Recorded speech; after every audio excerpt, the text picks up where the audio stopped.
Hello everybody, it's Cassie. Welcome back for another Trinity Stamps video. Today we're going to be making a gatefold card, but let's talk about what we're using first. We're going to be using the Polar Party stamp set along with the matching dies. It's such a cute little image. I love those little penguins on top of each other. We're also bringing in the Dainty Scallop circles. These are wonderful. There's rectangles as well, and they're both just great. I feel like they're great staples.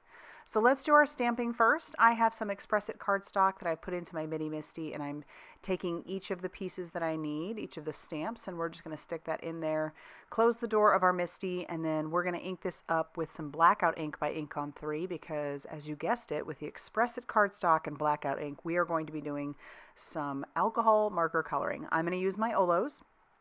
I've been using those a ton lately. Haven't forgotten about my Copics, but I do really enjoy the Olos. So I've stamped that a couple of times to make sure that I have a good stamped impression, and then I'm gonna just take a little creative liberty here.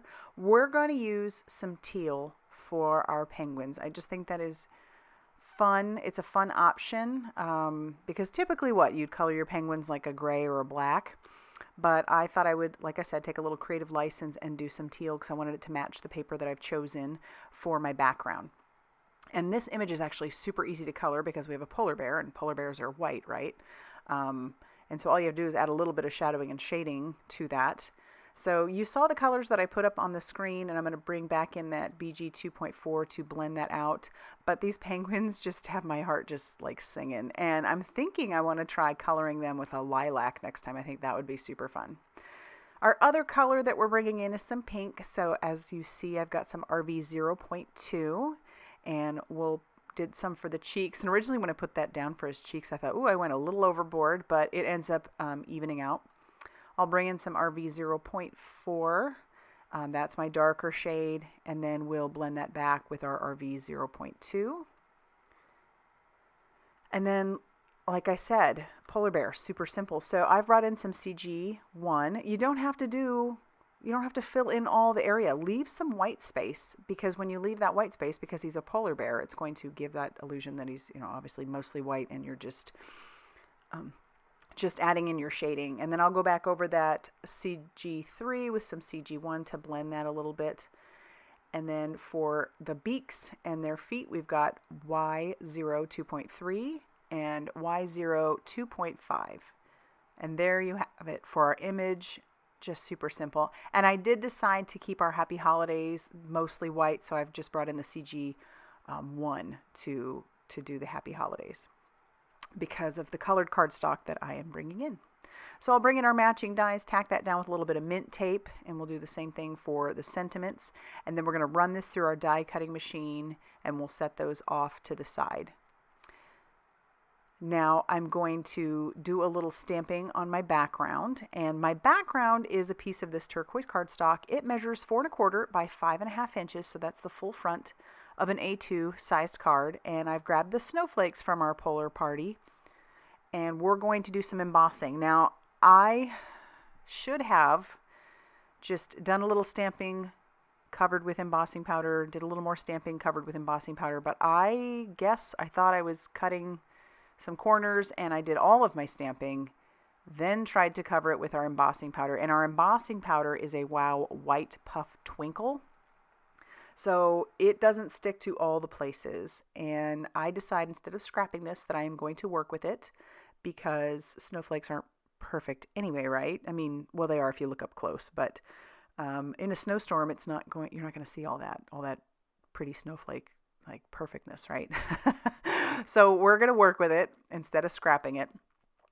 And then I'll run this pink piece through my die cutting machine with our Dainty Scallop circle.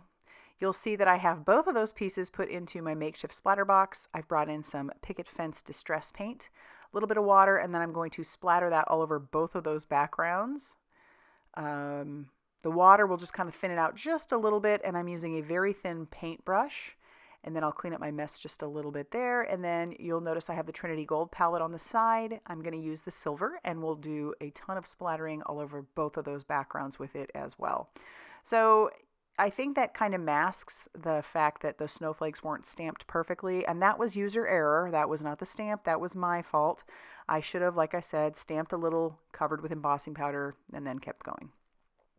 I am going to bring in my heat gun because that picket fence distress paint takes a minute to dry, so I'm going to heat that so that we can move on to the next step, which is scoring our paper. So this is our base, and I'm going to score it at 2 1/8 on this side and 2 1/8 on this side. And this piece measured 5.5 inches by 8.5 inches. This is how you're going to get your perfect gatefold, because if you add 2 1/8 together with the other 2 1/8, you get 4 1/4. So that is the front of a gatefold, or the whole front of an A2 size card. So that matches perfectly in the center. And now we'll just cut this panel in half. So once again, we'll have to cut that at 2 1/8. And then we'll have those perfect pieces to be able to attach down to each of those front panels there. We'll just use a little bit of liquid glue to do that. I meant to grab my crafty glue friend because that stuff is awesome, but for some reason I did not. So just grabbed what was right in front of me. And we'll do that with the other panel. But I think that looks fun. So the silver splatter is nice and shimmery, and then we have that white paint, and we do have some of the embossing. Now I'll glue down my image to my pink Dainty scalloped circle. And then now we have to attach all this to the front of our gatefold. So we're going to do that with some foam tape. I'm going to do the same thing on the back of our Happy Holidays. We're going to put some foam squares on the back of those. And then we are going to put some foam squares on the back of our circle, but you only want to put it on one half. If you put it all over the back, you're just going to close your gatefold and you won't be able to open it. Ask me how I know. I've done it before.